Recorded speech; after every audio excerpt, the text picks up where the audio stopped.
Paz do Senhor, meus irmãos, graças a Deus. Hoje, nossa lição de número 2, e o nosso tema é a inspiração divina da Bíblia. A Bíblia Sagrada é sim um livro inspirado. Ela foi escrita por diversos autores em diferentes épocas, até culturas diferentes também. Mas ela em si, ela tem uma concordância, ela se concorda.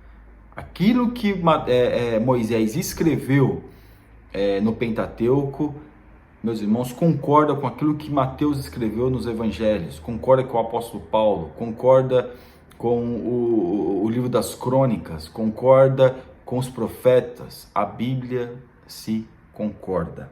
Amém? Nosso texto áureo. Toda a escritura divinamente inspirada é proveitosa para ensinar, para redarguir, para corrigir, para instruir em justiça. A palavra de Deus, meus irmãos, ela instrui a nossa vida acerca da justiça, acerca da nossa vida, acerca da nossa mente, acerca do nosso coração, de estar em Deus. Então essa é uma das coisas que a Bíblia Sagrada faz conosco. Ela nos traz essa alusão, essa mensagem, esse conhecimento acerca de Deus. E faz também com que a gente venha ter o quê? Ter um pouquinho de noção, né, daquilo que é errado e é certo. Verdade prática. A inspiração da Bíblia Sagrada é divina, verbal e plenária. Portanto, a Bíblia toda nos ensina, corrige e instrui.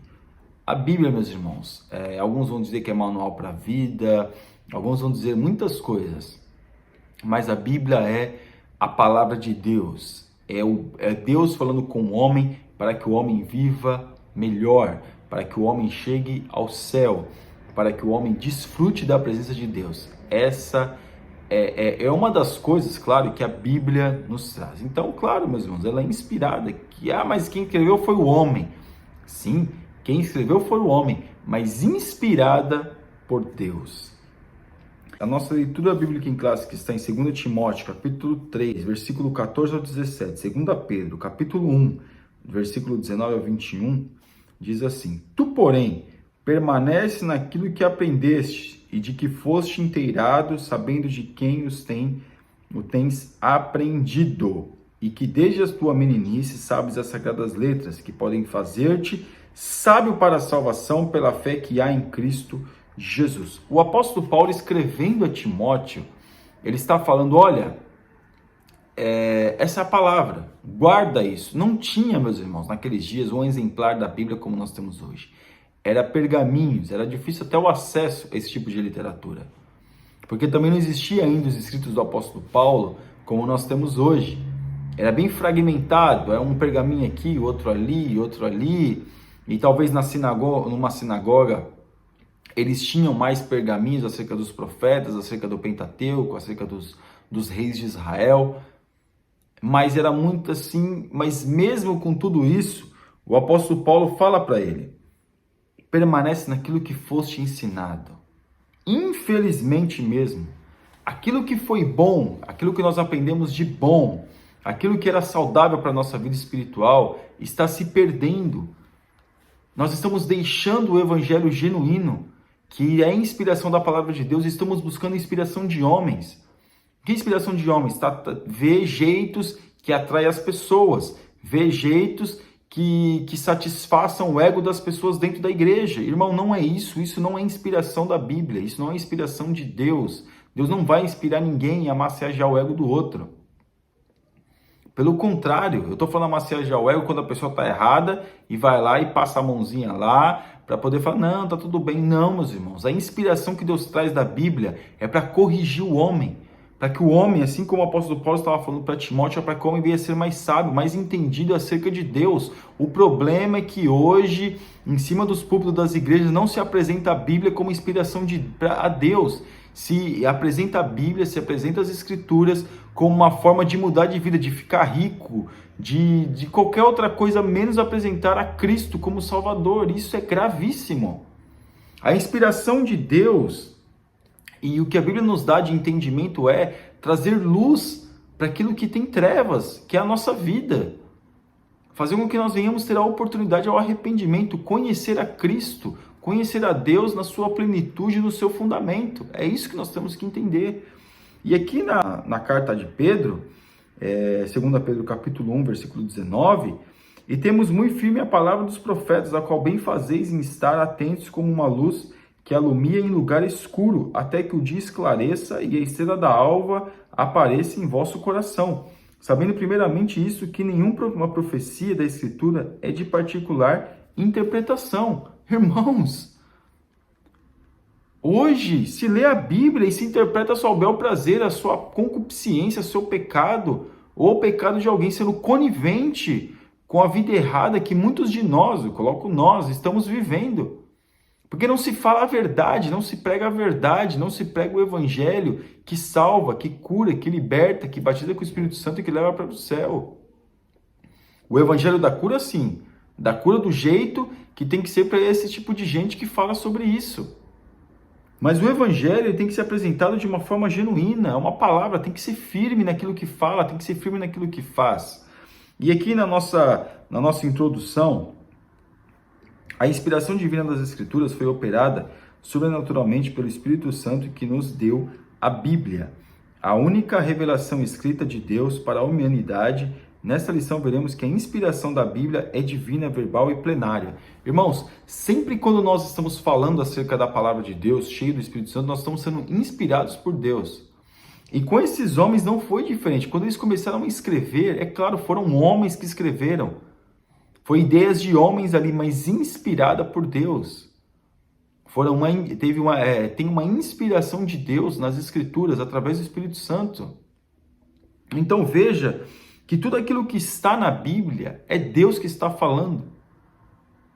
Mas hoje se usa o manual da Bíblia, se usa a Bíblia para qualquer outra coisa, mesmo porque essa palavra, a palavra de Deus, a Bíblia Sagrada, ela continua nos inspirando a falar acerca de Deus, a pregar acerca da palavra de Deus, a sermos contundentes. Temos que ser contundentes com aquilo que está na palavra de Deus, ou seja, pregar sem cessar, falar do amor de Deus sem trégua, mas com uma palavra genuína, com uma mensagem genuína. O João Batista, ele tinha uma mensagem só: arrependei-vos e pronto. Mas se hoje se fala muitas coisas em cima dos púlpitos, até cita-se a Bíblia, porém se fala muito pouco sobre, poucos são os inspirados a pronunciar esta palavra. Aqui na parte 2, a inspiração bíblica é verbal. Ratificamos que a Bíblia é divinamente inspirada. A Bíblia, meus irmãos, ela não contém erros. São homens que querem falar que ela tem erros. Mas a Bíblia não tem erro. A Bíblia tem culturas diferentes que cada um analisa a sua cultura, né, acerca de algum fato. Uns davam valor a informações de crianças, outros não davam valor à informação de crianças. Outros davam valor às informações de mulheres, outros não davam. Depende da cultura que foi reproduzida. Porque se nós vemos numa passagem bíblica dos evangelhos, Jesus curou 2 cegos. Aí nós vamos na outra passagem, Jesus curou um cego. Não tem erro nenhum, é a questão de cultura. É uma questão de cultura, não existe erro. Mas muitos querem encontrar erros, querem encontrar falhas na Bíblia para poder falar mal dela. Vai encontrar falha em outros escritos. Essa palavra inspirada, ela salva, ela cura, ela liberta, ela batiza com o Espírito Santo, ela leva para o céu. E quais as outras literaturas que fazem isso? Nenhuma faz isso. Outras fazem sim, se refletir, alguma coisa ou outra. Mas a salvação, o único livro que nos dá a indicação da salvação é a Bíblia Sagrada. Na parte 3, a inspiração bíblica é plenária. A inspiração bíblica também é plenária. Isto é, a inspiração é total e completa, tanto no Antigo quanto no Novo Testamento. Paulo afirma que toda a Escritura é inspirada. Irmãos, é claro, se a gente for ver bem, por colocar, a inspiração é completa. Mas claro, muitos tentaram colocar outros livros apócrifos, livros que não entraram no cânon sagrado, que é os deuterocanônicos, que só tem na Bíblia Católica. Eu até citei isso na lição passada. Se a gente fosse ver bem todos os livros apócrifos e deuterocanônicos que tem, Deuterocanônico só tem 7, mas apócrifos dá para fazer 2 Bíblias tranquilo, meus irmãos, tranquilamente. Dá para você ter 2 Bíblias. Eu não sei em volume de conteúdo, de páginas, de capítulos, mas com certeza em volume de livros, olha, dá para fazer 2 Bíblias. Mas a questão aqui, nós vemos que a palavra de Deus é completa. Ela fala de lei moral, de lei sobre as pessoas, como a gente deve se portar, o que nós vamos fazer. A Bíblia é para nós assim, se as pessoas lessem a Bíblia, né? É bom a gente ver isso. As pessoas falam da Bíblia, carregam a Bíblia, mas não leem a Bíblia. As pessoas levam a Bíblia para todo lado, tem a Bíblia no telefone, tem a Bíblia em casa, não sei quantos exemplares de Bíblia, e muitas vezes nem lê a Bíblia, nem sabe nem o que tem lá, qual é o conteúdo que existe na Bíblia. Então, para nós não termos dúvida que ela é inspirada, primeiro nós temos que começar a ler a Bíblia e meditar na Bíblia. Tópico 2, a inspiração divina e os autores da Bíblia. Inspiração dos autores. O Espírito Santo garantiu a liberdade dos escritores bíblicos conforme a capacitação de cada um. Com certeza, meus irmãos. Se nós pegarmos as cartas de Paulo e compararmos com as cartas de Pedro, a questão da escrita tem diferença. Pedro, com certeza, né, era mais estudado do que Paulo, no caso, Paulo era mais estudado do que Pedro. Mas isso não anula a profecia de Pedro, e não anula os escritos de Pedro, e não anula os escritos de Paulo. Os dois, meus irmãos, têm a mesma validade na Bíblia. Só que foi escrito de uma forma, vou colocar mais sofisticada? Não, pode ser foi escrito melhor porque Paulo tinha uma capacidade de escrita melhor do que a de Pedro. Mas o que eu quero dizer, mesmo com isso, não anula o evangelho. Não, a gente não pode dizer, mas o evangelho de Paulo é melhor do que o de Pedro. Não existe isso. Isso não existe. Por quê? Porque os dois têm o mesmo peso e a revelação de Deus está ali, a inspiração de Deus está ali.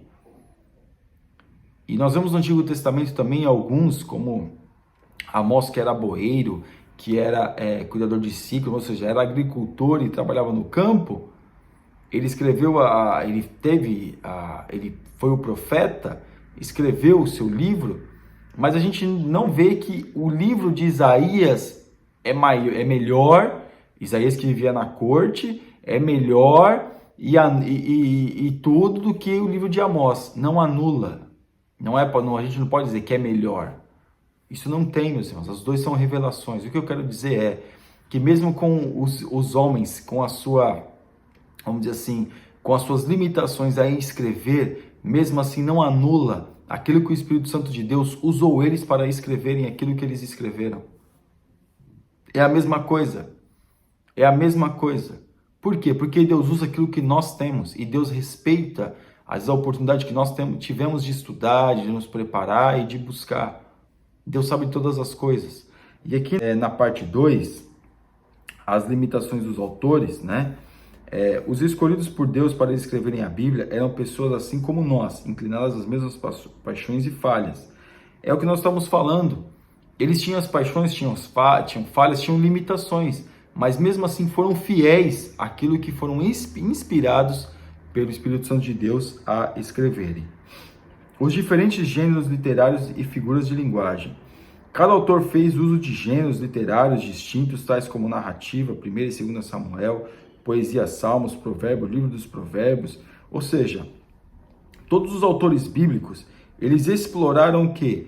Uma questão, né? Alguns exploraram, como a gente vê nos salmos, que foi um ajuntamento, né? de muitos salmos que os homens escreveram, que tem autores diferentes. Os salmos não é só um que escreveu, mas existem vários autores. O livro de Provérbios já é um livro que foi escrito mais por Salomão, Eclesiastes, Cantares, mas mesmo com tudo isso, nós vemos que o gênero literário pode ser que alguém, mas a Bíblia é um escrito, que se alguém for ler Marques, Marx, Capital, de Marx, se alguém fosse ler Dostoiévski, nossa, é uma obra, né? Mas não traz inspiração.